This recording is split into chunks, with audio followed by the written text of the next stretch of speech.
அதனாலதான் அந்த திருமந்திரத்திற்கு அவ்வளவு ஏற்றம். திருமந்திரத்தை யார் சொல்லலாம்னா யார் வேண்டுமானாலும் எப்பொழுது வேண்டுமானாலும் எங்கு வேண்டுமானாலும் சொல்லலாம்னு அந்த நாமத்தினுடைய பெருமை. அதனால்தான் திரௌபதிக்கு சொல்லுகிற போது சொல்ற, திரௌபதியானவரை சாதாரணமாக ஒரு பெண் சொல்லலாமா? வேதத்துக்கு ஒப்பான ஒரு மந்திரத்தை ஒரு பெண் சொல்லலாமான்னு கேட்டார்.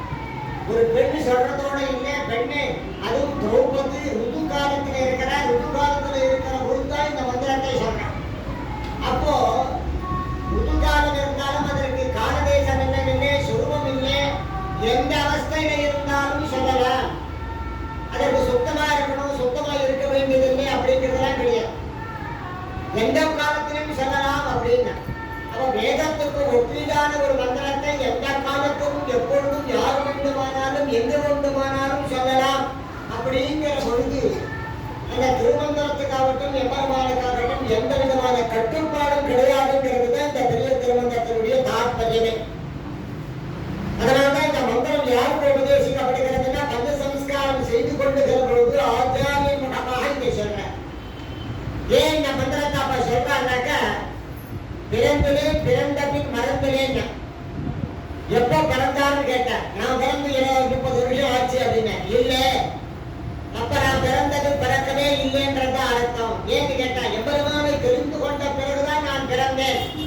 அப்ப எம்பெருமானை எப்ப தெரிந்தேன்னா, எப்ப ஆச்சாரிய மகமா திருமந்திரத்தை உபதேசம் பெற்று அதனுடைய அர்த்தத்தை தெரிந்து அதற்கு பிரகாரம் அந்த மந்திரத்தை சொன்னாரோ அப்பதான் நான் பிறந்தேன்.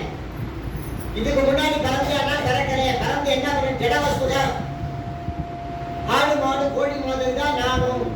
அப்ப எப்ப ஞானம் வந்ததுன்னு கேட்டேன், பஞ்ச சம்ஸ்காரம் செய்து கொண்டு ஆச்சாரிய முகமாக எப்பொழுது அந்த பெரிய திருமந்திரத்தை உபதேசம் பெற்று அதனுடைய அர்த்தத்தை தெரிந்து கொண்டார்களோ அப்பொழுதுதான் நான் பிறந்தேன். அதான் சொன்னார் திருமங்கையாழ்வார், பிறந்தேன், பிறந்த பின் மறந்தேன். நேற்று வரைக்கும் நான் பிறக்கிறேன், இன்னைக்கு நான் பிறந்துட்டேன். எப்படி இந்த மந்திரத்தை தெரிஞ்சிட்டதுனால இன்னைக்கு நான் பிறந்துட்டேன், இனிமே மட்டும் அதை மறக்க மாட்டேன். அதனாலதான் பிறந்தேன், பிறந்த பின் மறந்தேன்னு சொன்னார். ஒவ்வொரு ஸ்ரீ வைஷ்ணவனுக்கும் இது என்னென்ன பிரம்மோபதேசம் அப்படின்னு சொல்லக்கூடிய மகாமந்திரம் எப்படி, காயத்ரி மந்திரம் எப்படி சம்சாரிகளுக்கும் இந்த வைதீக காரியங்கள் செய்கிறவர்களுக்கும் இந்த பிரம்மோபதேசம் சொல்லக்கூடிய காயத்ரி மந்திர உபதேசம் பூணூல் போட்ட சென்ற சடங்குன்னு ஒன்று இருக்குது.